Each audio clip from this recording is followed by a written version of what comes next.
Our first speaker is Dr. Kirstin Bett. She is a professor and pulse crop breeder at the Crop Development Center. Her area of expertise is in pulse crop genomics and dry bean breeding. Her work has resulted in developing numerous varieties of dry beans that are adapted to Saskatchewan, including several market classes. She also developed the first slow to darken pinto bean and has met the challenge of developing beans suited to dryland production in Saskatchewan. So Kirstin will be providing an update on variety development in dry beans. So I will hand it over to you, Kirstin. Thanks, Lori, and welcome everybody.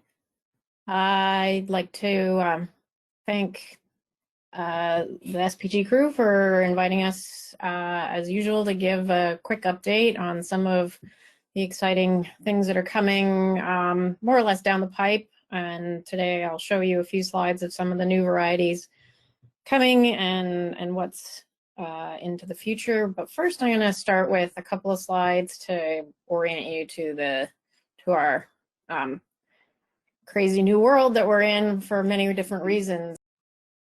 All right, so just a quick funding update. I'm pleased that we can now share as of Tuesday that we were successful in getting ADF funding matched by SPG for the next 3 years. It is substantially less than what we've been operating with than in the past, but that just means we'll be running a reduced program focusing on fewer market classes. But the upside is, in my world anyway, is in dry beans, is the announcement last year of all the new irrigated acres that are coming online means that bean breeding, or certainly dry beans anyway, are becoming a viable option on a lot more acres. While we do breed for dryland production as well as irrigated, obviously the highest value comes from growing in irrigated country. And so yeah, I'm pretty excited about the idea of new irrigated acres coming to Saskatchewan so that we can encourage more production of this quite high value pulse crop that is not, you know, it's certainly no pea or lentil in Western Canada, but globally it is a large crop and there's lots of different markets available. All right, so 2020, as we all are painfully aware, was mentally and physically challenging. Basically last fall, the university shut us down and we had to beg, more or less, to be allowed to put stuff into the field as a department, never mind as an individual program. And so we were requested to please reduce field operations by 50%, and pretty much all the breeding programs managed to do this through various mechanisms. What we did in the bean program was we dropped the bean regional trial. That was primarily because we hadn't received all the seed by the time we were shut down, and we sent people home to work from home. And then we cut some locations, particularly the ones that are far away, which are, given that we were only allowed to have one person per vehicle, it meant that we couldn't, you know, send a crew out easily to the really distant locations. So for instance, one of the sites that we dropped was Kamsack, because it's just too far for practicalities. And we weren't sure when we planted if we were going to be allowed to stay overnight or any of that kind of thing. So we got rid of the far away, unfortunately, sites, and I also dropped a couple of sites that are what I consider high risk for not being great data. Like, they're bonus sites if we get them, but we don't always get them, and as a result, a couple of other sites were dropped as well. And I brought one, I planted an extra one here in town that I can walk to and keep an eye on more easily. The other thing I dropped was, I held back some early generation material, because typically this is very labor intensive at harvest and we had no idea what was going to be happening come September. So we thought it prudent to dial back some of that early generation material. We did manage to get back into our labs, indoor labs, midsummer to do marker assisted selection. So that was great. That really helped out with the crossing blocks. And then I know frost is always a bad word, but sometimes as a plant breeder, frost is a good thing because what it does is it makes your late maturing lines really obvious. In dry beans, frost is always bad news for the producers, but for me, it helps me get rid of all the really late materials. So it was kind of nice to have a bit of an earlier frost than usual this year. All right, for those of you who aren't familiar with producing beans, these are our major objectives. Clearly yield, like everything else. Maturity is a very big deal in beans. Like I said, they hate frost, and so we have to be very careful with maturity. And given that this is a subtropical crop, growing them up here on the fringes of where it's possible, it's important to pay really close attention to that. The other thing that beans are not known for is what's called pod clearance, which is basically the height above the cutter bar, how much percentage of the crop is of the pods are above that cutter bar. And so if they're below, you're going to lose the beans because they'll when they get nicked by the cutter bar, they'll shatter.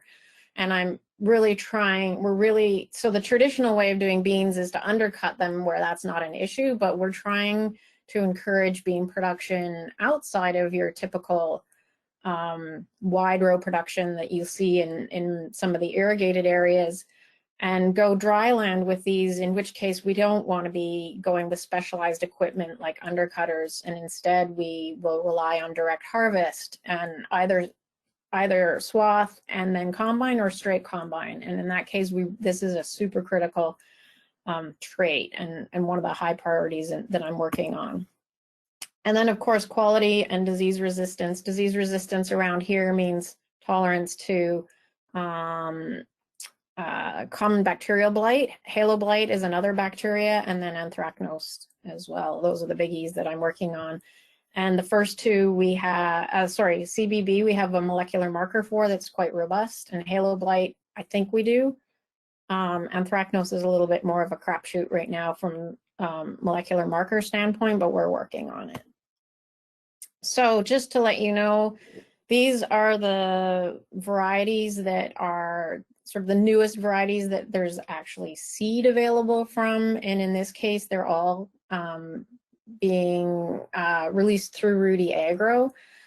CDC Sunburst is the newest yellow, and last year was the first seed production year, and it went fairly well. The advantage of this one over, some of you may remember CDC Sol, it didn't have great color. It was okay to get our feet wet on yellow beans, but Sunburst has really nice color. And the yield is of course better than the older varieties. CDC WM3 is the latest slow darkening Pinot. Just so in comparison, Island is a regular darkening Pinto. Anything with a WM in its name is a slow darkening Pinot up north of the border anyway, or certainly, out of our program anyway. And so you can see it's got a much brighter seed coat color, seed coat background, and is now the desired trait in the industry, and everybody's chasing this quality characteristic. We've just released WM3.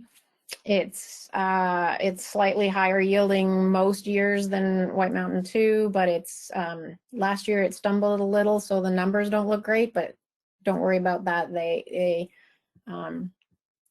all the way through the breeding program, they were always out yielding the 2s. And then this is a unique, it's called a Florida Junio variety, and that one is also available through Rudy Agro if anyone's interested in something different for a change. On deck, in fact, we're hoping to have breeder seed production this year, is a new black bean. So CDC Blackstrap's been out now for a few years. It has been fantastic variety. In my opinion, it's one of those ones that's going to be, I'm worried it's hard to beat, and I'm hoping that this one will be just as good, if not better.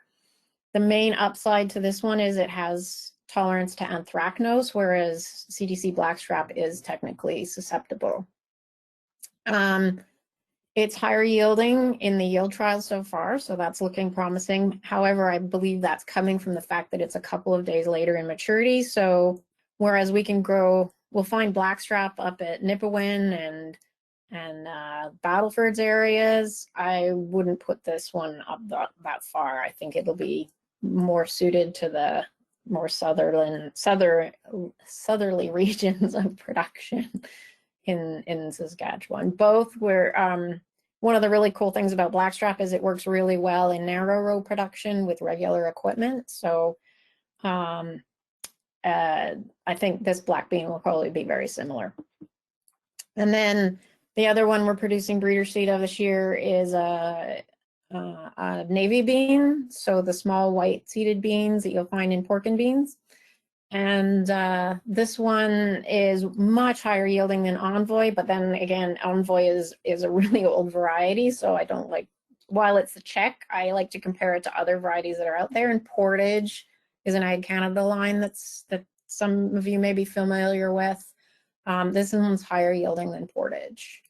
And it has much better seed coat pre and post processing color compared to Envoy, so the canners should be pretty pleased with this. It also is tolerant to common blight and anthracnose, so that's awesome. Again, though, it is a little bit later maturing. And this line will actually be tendered because SPG released this one back to the CDC, this net market class back to the CDC a few years ago. So if you're interested, this one's coming up probably late February, early March, I think. All right, and then what's coming down the pipe after that, and these are have been in the co-op trials. So we don't have any breeder seed yet of these, and we still don't have the full quality package data yet from Ag Canada. They do all the canning and cooking quality tests, and of course with the shutdowns, they're far behind this year. So we're still waiting on some of the data to see how these ones have done, and then we'll make the final decision if any of them are going to go up for registration this year. But there's a new slow darkening pinot that has, in my opinion, it's broken the yield drag that everybody complains about for slow darkening pinots. This thing really yields a lot more. It is part of the White Mountain program that Rudy Agro has right now, so it will go out through them if we release it. There's a slow darkening carioca, and a carioca is like a small pinto with a stripe instead of spots, and it's a huge market class in Brazil. And we've made this one slow darkening as well, like the pinots, which makes it a little bit easier to market into Brazil. If anyone's interested in something like that, it will also be tendered, probably not this year, but maybe next year. And then I have, the crew is always yelling about the small reds because they love the discard. Thank you very much for so they keep bugging me to grow small reds and breed more small reds so they can at least have some small reds. And I've heard that there's somebody growing small red beans and selling them more or less off the back of their truck into the sort of the Central American market here in town. So I think it would be potentially interesting to have a locally bred red bean out there. And so this one's higher yielding than Red Bond. You know, it's not competitive with the pinot beans or the black beans, but it's still an option out there if anyone's interested in reds. Just a quick reminder, if you want to get in, if you're not familiar with the bean industry, it's a bit different than peas and lentils. It's really important to have some idea where the product is going to go at the end. So that involves talking with some of the buyers that are out there. There's more and more lately. So that's become important. I think that things are looking up for beans in Saskatchewan. The key is varietal data. If you look at people's data from other regions, be very careful because varieties react very differently to different environments. And we need early maturity. But the problem is this is very environmentally sensitive. And I was looking at the data coming out of North Dakota, and I was very surprised because I was thinking, okay, we've had Vibrance. This is another slow darkening type. It's an American variety. Some people have brought it over the border and are growing it here. It's very late, like it's borderline. This year they didn't make it. In as far as the ones I know about, they didn't really make it because of the earlier frost. And so I was looking at those data, but the thing was, so Vibrant, I would say, is too late for here. But looking at their data, Portage was also too late for here, but Portage is fine here. So they're very sensitive to the environment they're growing in. So you have to be very careful when looking at other people's data, especially on their days to maturity. If you're going to grow dryland and direct harvest, then make sure you're picking something that's got a very high pod set. And then there's all sorts of markets out there for beans. And this year, the prices are super high. So a lot of people are jumping into the market, but just do it with your eyes wide open, because beans are not always, they're not as easy as some of our other crops to grow. They're worth trying though, because the return is very high. I just want to have a cautionary tale here. This is not from last summer, but from 2019. I got called out to this to say, what the heck is this mess? And this is what happens if you're not really sure where your seed's coming from, and if it's really pedigreed seed.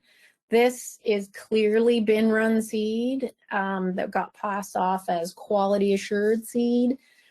It's an American variety. It's a very old American variety that is incredibly susceptible to halo blight. And it came in and we isolated halo blight off the seed itself using PCR techniques. It did not get picked up by a dome test, which is your standard test, which is a dreadful test, but it's all we have. We're hoping this PCR test will get released commercially sooner than later, because having this kind of a train wreck come in is a nightmare.